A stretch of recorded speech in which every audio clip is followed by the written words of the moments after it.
Nach dem Mittagessen hast du eine Stunde später wieder Hunger. Du wirst zittrig, wenn eine Mahlzeit ausfällt. Dein Bauchfett bewegt sich keinen Millimeter, egal was du versuchst. Und nach dem Essen kämpfst du gegen die Müdigkeit. Das sind keine Zufälle. Es sind 4 Warnsignale für Insulinresistenz. Fast 11% der Deutschen haben offiziell Diabetes.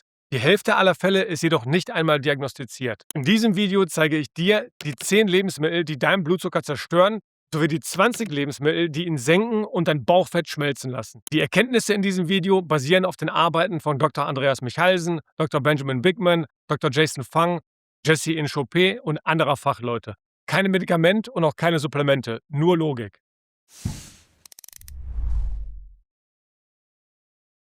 Hi, ich bin Arthur von Life Algorithm. Mit 46 Jahren bin ich fitter, als ich es mit 30 war. Mit nur 3 Stunden Training pro Woche, ohne teure Supplemente und 100% natürlich. Ich bin kein Arzt, sondern Diplom-Informatiker. Ich betrachte den Körper wie ein System. Was reinkommt, bestimmt, was rauskommt. Gesundheit ist eine bewusste Entscheidung. Ich sage dir das, weil mein HbA1c-Wert heute bei 5,3 liegt, ohne Medikamente. Keine Diabetes-Diät, keine Haferkur, nur Logik. Aber das war von Anfang an nicht der Plan. Ich habe meine Ernährung ab 2019 umgestellt, weil ich gleich mehrere Probleme auf einmal hatte. Zum einen quälte mich seit Jahren eine Allergie, eine vergrößerte Prostata und ich hatte jahrelang Verdauungsprobleme, wegen derer ich mich einer Darmspiegelung unterziehen musste. Dank Dr. Google dachte ich, Darmkrebs zu haben. Befund zum Glück nichts. Mein Körper hat mir signalisiert, dass etwas nicht stimmt. Ich habe auf ihn gehört, die Ursache gesucht und nicht nur das Symptom behandelt. Das Ergebnis? Heuschnupfen größtenteils weg, keine Medikamente mehr. Prostata um 18% verkleinert, Körperfettanteil dauerhaft bei etwa 12%. Verdauungsprobleme, auch Geschichte. Unsere Gesellschaft nennt es Genuss, den Tag mit Brot, Orangensaft und Cornflakes zu beginnen und Verzicht, wenn man darauf verzichtet. Aber das wahre Opfer bringen nicht die Disziplinierten, das Opfer bringen diejenigen, die ihre Gesundheit gegen kurzfristige Gewohnheiten eintauschen und später Diabetes entwickeln, ohne zu verstehen, warum. Du musst aktuell keine Symptome haben, um betroffen zu sein. Das ist das Tückische an diesem Thema. In diesem Video zeige ich dir, welche Anzeichen du kennen musst, welche Laborwerte wirklich wichtig sind, welche 10 Lebensmittel du sofort aus deinem Alltag streichen solltest und welche 20 du stattdessen essen solltest, um deinen Blutzucker dauerhaft zu senken.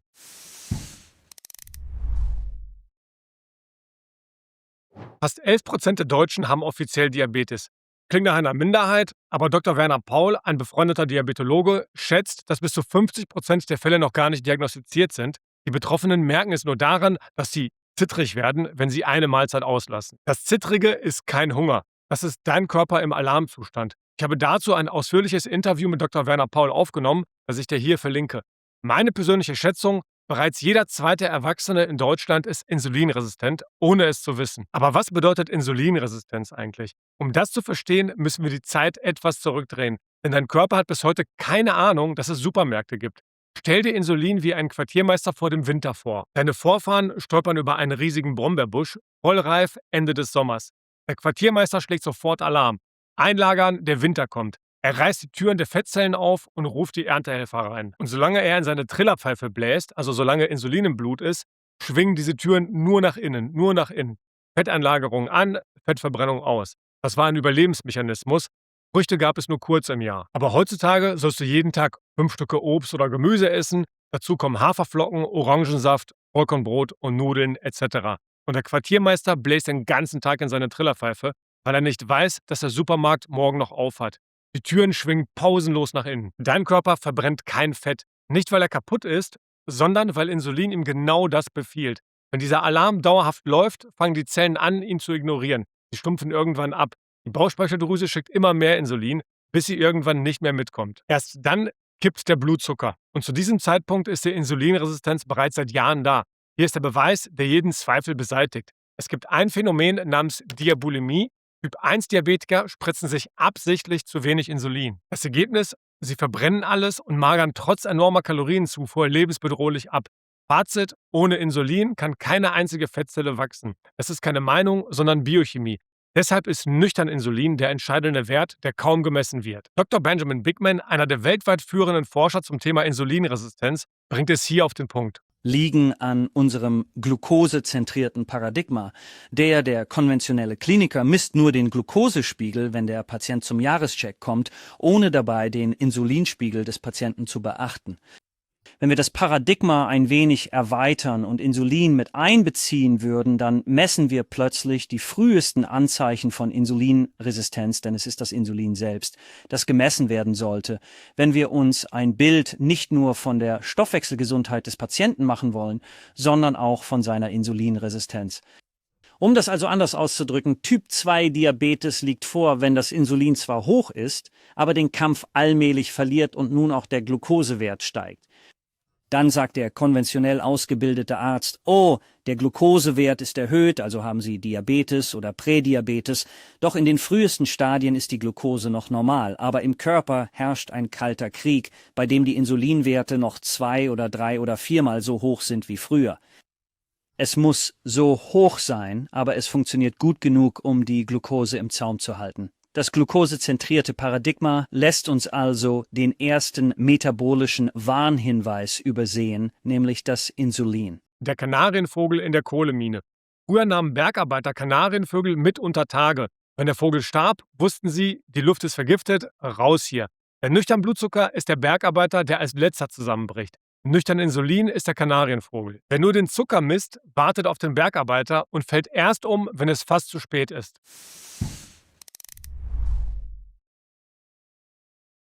Das Problem ist, Insulinresistenz macht sich lange kaum bemerkbar. Oder besser gesagt, sie macht sich bemerkbar, aber wir nennen es einfach normal.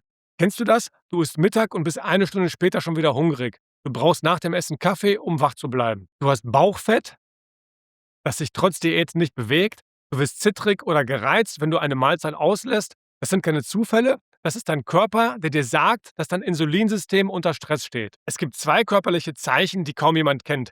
Stielwarzen sind kleine, pilzartige Hautanhängsel, die sich am Hals oder unter den Achseln bilden. Das andere sind dunkle, raue Hautverfärbungen im Nackenbereich. Beides sind klinische Indikatoren für Insulinresistenz. Wenn du eines oder beide dieser Zeichen bei dir feststellst, ist das kein kosmetisches Problem. Es ist ein Stoffwechselsignal. Und jetzt kommt der Punkt, der mich wirklich aufregt. Diese Symptome werden von der Gesellschaft und oft auch von der Schulmedizin vollständig normalisiert. Dass die Hälfte deiner Kollegen nach dem Mittagessen müde wird, bedeutet nicht, dass das in Ordnung ist. Häufig ist nicht gleich normal. Kein Arzt fragt dich beim Nachmittagstief, was hast du heute Morgen gegessen? Stattdessen gibt es Ratschläge zu mehr Bewegung oder weniger Stress. Das Symptom wird behandelt, die Ursache ignoriert.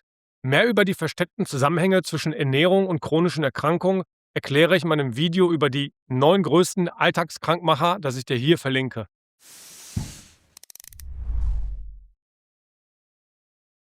Wenn du wissen möchtest, wo du wirklich stehst, musst du die richtigen Fragen stellen und die richtigen Werte kennen.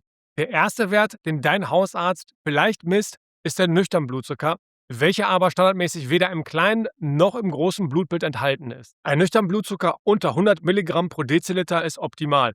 Zwischen 100 und 125 Milligramm pro Deziliter beginnt der Bereich der Prädiabetes. Ab 126 Milligramm pro Deziliter spricht man von Typ-2-Diabetes. Der zweite Wert ist der Hämoglobin A1C, in kurz HbA1c. Er zeigt, wie hoch dein Blutzucker im Durchschnitt der letzten 8 bis 12 Wochen war. Ab 5,7 steigt das Risiko. Ab 6,5 ist Diabetes. Mein Wert liegt bei 5,3 und das ohne jede Intervention, nur über Ernährung. Aber hier ist das Problem mit beiden Werten. Sie zeigen dir das Ende der Geschichte. Der Blutzucker kippt als letztes.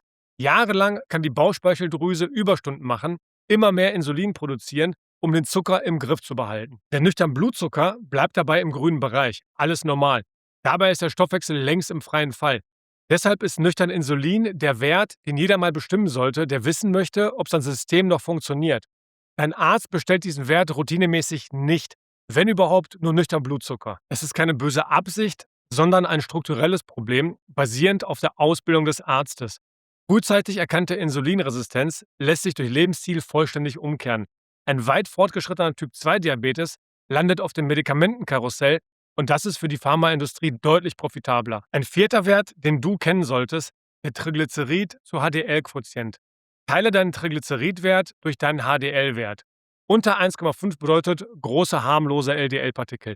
Über 1,5 beginnen die kleinen dichten Partikel zu überwiegen, die sich in Gefäßwänden festsetzen und Herzinfarkte verursachen können. Mein eigener Quotient liegt bei ca. 0,5. Das ist die direkte Folge meiner Ernährung und mein privat bezahlter Sportmediziner wollte mir trotzdem Statine, also Cholesterinsenker, verschreiben. Welche Blutwerte du sonst noch kennen solltest und wie du sie selbst beauftragen kannst, erkläre ich ausführlich in meinem Video zum Thema Blutwerte. Wenn dir gerade bewusst wird, dass dein Arzt dir diesen Test nie empfohlen hat und du das Video auf einem Handy oder Tablet in der YouTube-App schaust, dann nutze jetzt gerne die Hype-Funktion. Das ist wie ein Super-Like und hilft, dass diese Information mehr Menschen erreicht, die sie wirklich brauchen.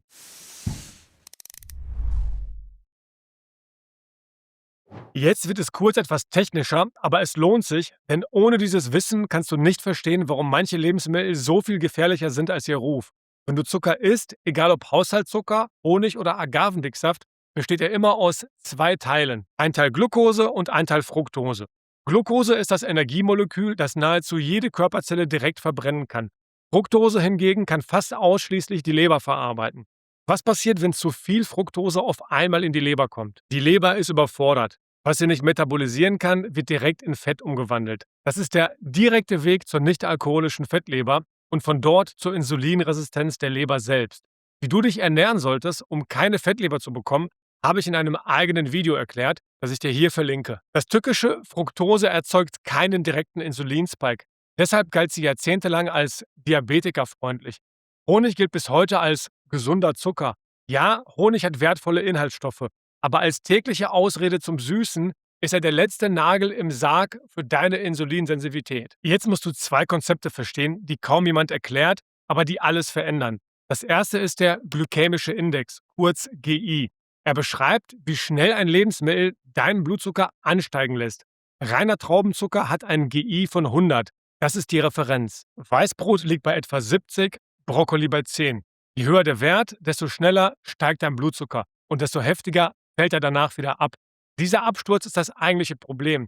Eine Studie zeigte bereits 1999, übergewichtige Probanden aßen nach einer Mahlzeit mit hohem GI bis zu 81% mehr Kalorien beim nächsten Essen, weil der Blutzuckerabsturz echten Heißhunger auslöst. Nicht fehlende Disziplin, Biochemie. Das zweite Konzept ist die Lebensmittelmatrix. Nicht nur die Inhaltsstoffe entscheiden, wie stark ein Lebensmittel deinen Blutzucker treibt, sondern seine physikalische Struktur.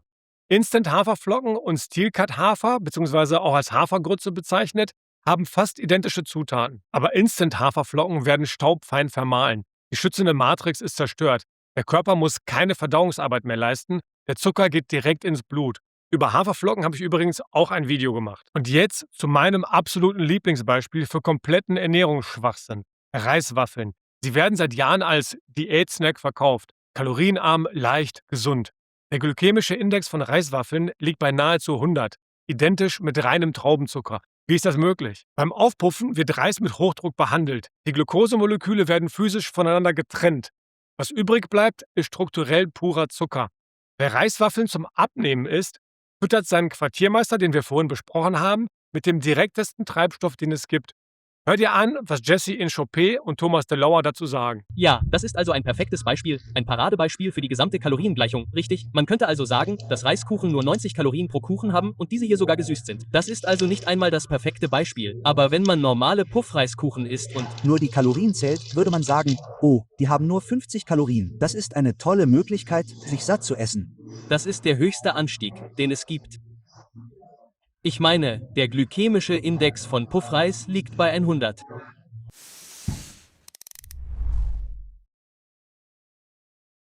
Lass uns konkret werden. Ich gehe mit dir durch einen typischen deutschen Tag und zeige dir, wo die Fallen lauern. In den Morgenstunden.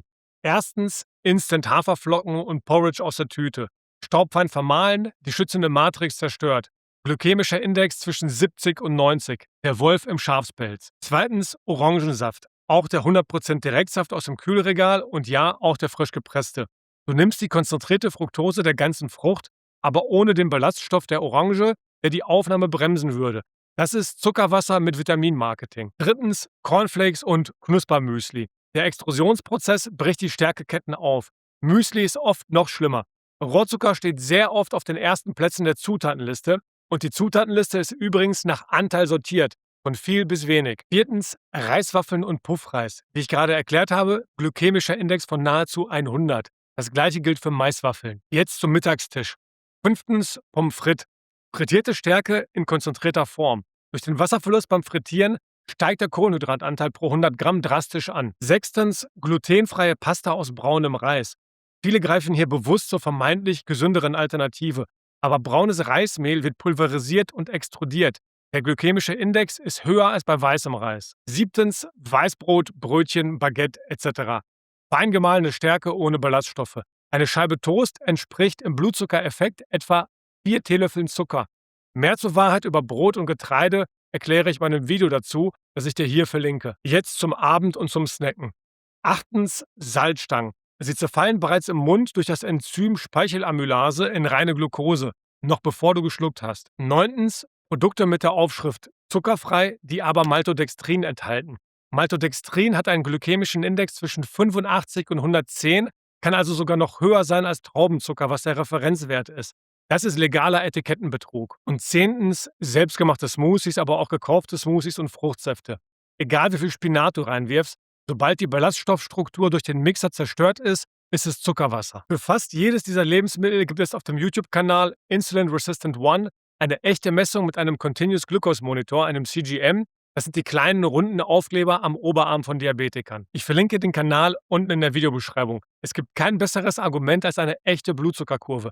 Mehr zu den größten Ernährungslügen erfährst du in meinem Video die 10 ungesündesten, angeblich gesunden Lebensmittel. Schreib du mir jetzt unten in die Kommentare, wie viele dieser 10 Lebensmittel hast du noch regelmäßig in deinem Alltag? Als Bonus habe ich unten in der Videobeschreibung dir eine Liste verlinkt. Darin findest du die 100 gängigsten Lebensmittel in Deutschland, die deinen Blutzucker am stärksten beeinflussen. Das Ganze übersichtlich sortiert nach der glykämischen Last, also dem Wert, der zeigt, wie stark das Lebensmittel deinen Blutzucker ansteigen lässt.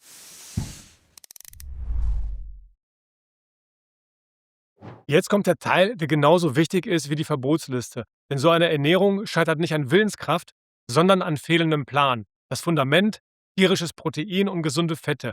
Eier, kaum eine Insulinantwort. Dafür maximale Sättigung.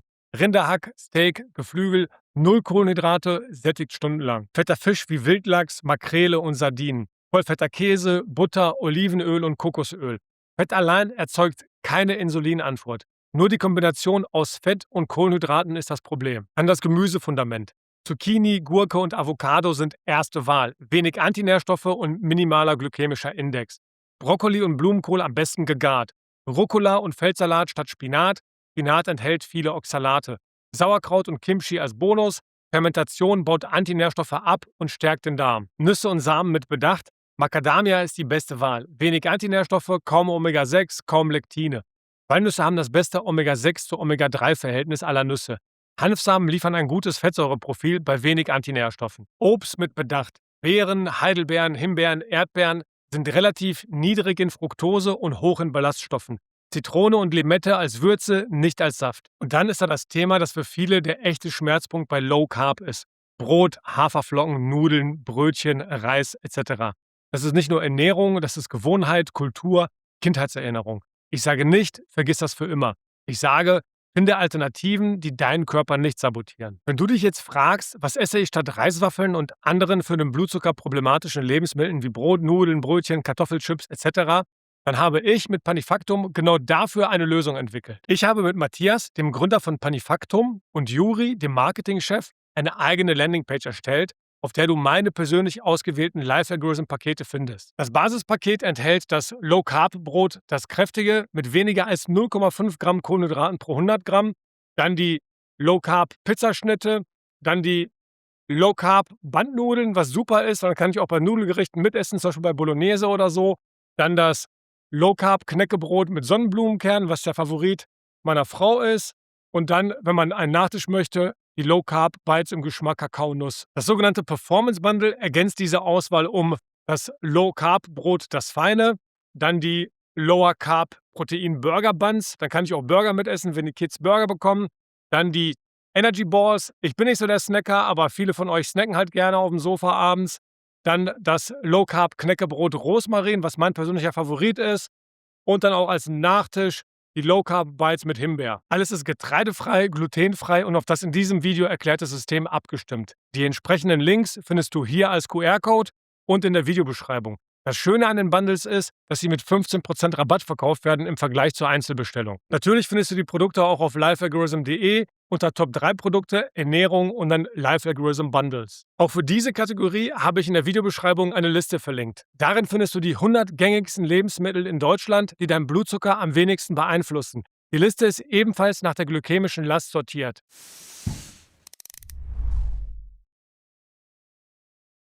Ich habe dir bereits erklärt, welche Lebensmittel du essen und welche du meiden solltest. Es gibt jedoch 2 weitere Faktoren, die viele komplett ignorieren und die deine Ernährungsarbeit zunichte machen können. Der erste ist Stress. Wenn du unter Stress stehst, schüttet dein Körper Cortisol und Adrenalin aus. Diese Stresshormone lösen binnen Stunden eine akute Insulinresistenz aus. Das ist auch evolutionär sinnvoll. Wenn ein Säbelzahntiger hinter dir her ist, will dein Körper Glucose sofort verfügbar halten. Das Problem: Dein Körper kann nicht zwischen Säbelzahntiger und Arbeitsstress unterscheiden. Noch drastischer ist der Effekt von Schlafmangel. Eine Studie, die Probanden auf 5 Stunden Schlaf pro Nacht beschränkte, zeigt eine signifikant erhöhte Cortisol- und Adrenalinspiegel sowie eine messbar gesunkene Insulinsensitivität. Bereits nach einer Woche. Das ist kein theoretisches Risiko, das ist gut belegte Physiologie. Dazu kommt, Essen am späten Abend blockiert den Insulinabbau, erhöht deine Körpertemperatur, aktiviert das Nervensystem und führt zu schlechterem Schlaf. Das ist wirklich ein Teufelskreis. Wie du deinen Schlaf wirklich optimierst, erkläre ich ausführlich in meinem Video zum Thema Schlaf. Wer sich perfekt ernährt, aber chronisch schlecht schläft, sabotiert einen Großteil seiner Arbeit. Schlaf ist kein nice to have, Schlaf ist das Fundament. Wenn dir gerade klar wird, dass Schlafmangel dein Insulinsystem genauso sabotiert wie schlechtes Essen, dann lass jetzt gerne einen Daumen nach oben da oder noch besser, teile das Video mit jemandem, der diese Information gebrauchen könnte.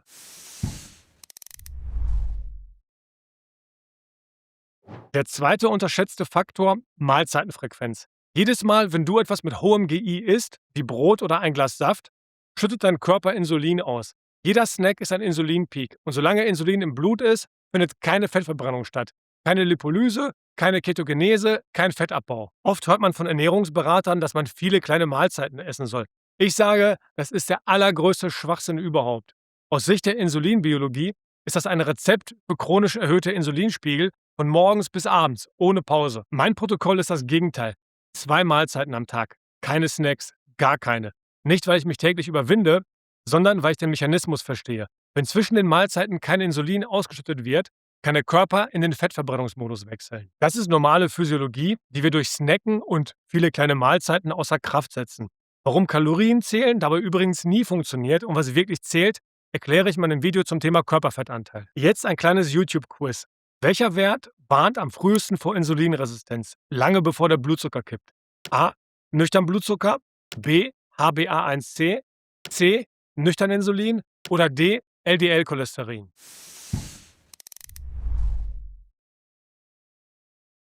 Du hast das Warum verstanden, hier ist das Was konkret und umsetzbar. Erstens, Makros als Orientierung. Maximal 10% deiner Kalorien aus Kohlenhydraten, 50-60% aus Fett, ja, und 20-30% aus Protein. Fett erzeugt keine Insulinantwort. Protein eine moderate, Kohlenhydrate die stärkste. Wer das verstanden hat, braucht keine Kalorien-App. Zweitens, Lebensmittelreihenfolge. Wenn du Kohlenhydrate isst, isst sie zuletzt. Ballaststoffe zuerst, dann Protein und Fett und dann die Kohlenhydrate. Das verlangsamt die Magenentleerung und dämpft den Blutzuckeranstieg. Drittens, Bewegung nach dem Essen. Muskelzellen können Glucose während der Kontraktion ohne Insulin aufnehmen. Eine Meta-Analyse der Goethe-Universität Frankfurt zeigte 2023, dass Bewegung nach dem Essen die Blutzuckerspitze deutlich stärker senkt als Bewegung vor dem Essen. Bei gesunden Probanden und bei Menschen mit eingeschränkter Glukosetoleranz. Viertens, 2 Mahlzeiten, 13 bis 18 Stunden Pause, kein Snacking. Fünftens, Apfelessig. Eine Meta-Analyse aus dem Jahr 2017 fasste die kontrollierten Studien zur Essigwirkung zusammen und kam zum Ergebnis, dass Essigsäure den postprandialen Blutzucker und den Insulinspiegel messbar senkt. 20 Milliliter Apfelessig in einem Glas vor der Mahlzeit, einfach günstig belegt. Sechstens, Schlaf nicht verhandelbar. Siebtens, lass die richtigen Werte messen. Nüchtern Insulin, HbA1c, Triglyceride zu HDL-Quotient, nicht nur den nüchtern Blutzucker.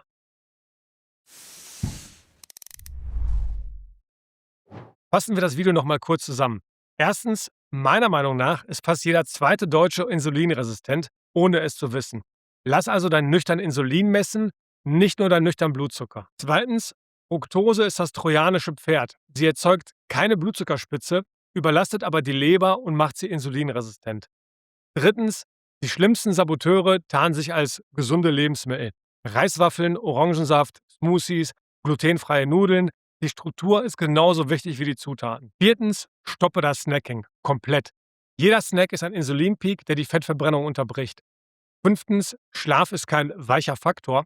Eine Nacht schlechter Schlaf erzeugt am nächsten Tag messbare Insulinresistenz. Dein Aktionsplan: Lass die Werte bestimmen. Streich die 10 Lebensmittel aus dem Video, führe die Mahlzeitenreihenfolge ein, stoppe das Snacking, geh nach dem Essen spazieren und wenn du Brot und Pasta noch nicht aufgeben möchtest, schau dir die Panifactum-Pakete an. 55% der Menschen, die sich dieses Video gerade anschauen, haben meinen Kanal noch nicht abonniert. Wenn du keine weiteren Videos verpassen möchtest, die dir helfen, deinen Körper besser zu verstehen, dann abonniere jetzt kostenlos den Kanal. Und wenn du mitbestimmen möchtest, welche Themen als nächstes kommen, welcher Titel, welches Vorschaubild, dann komm in meinen Telegram-Kanal. Ich habe dort über 3500 Mitglieder, die aktiv abstimmen, was als nächstes kommt. Der Link ist in der Beschreibung. Wie immer möchte ich mein Video mit einem Zitat zum Nachdenken beenden. Die reinste Form der Gesundheit ist es, die Ursachen der Krankheit zu kennen und sie zu meiden. Hippokrates. Bleib kritisch, bleib gesund und fang an. Peace out.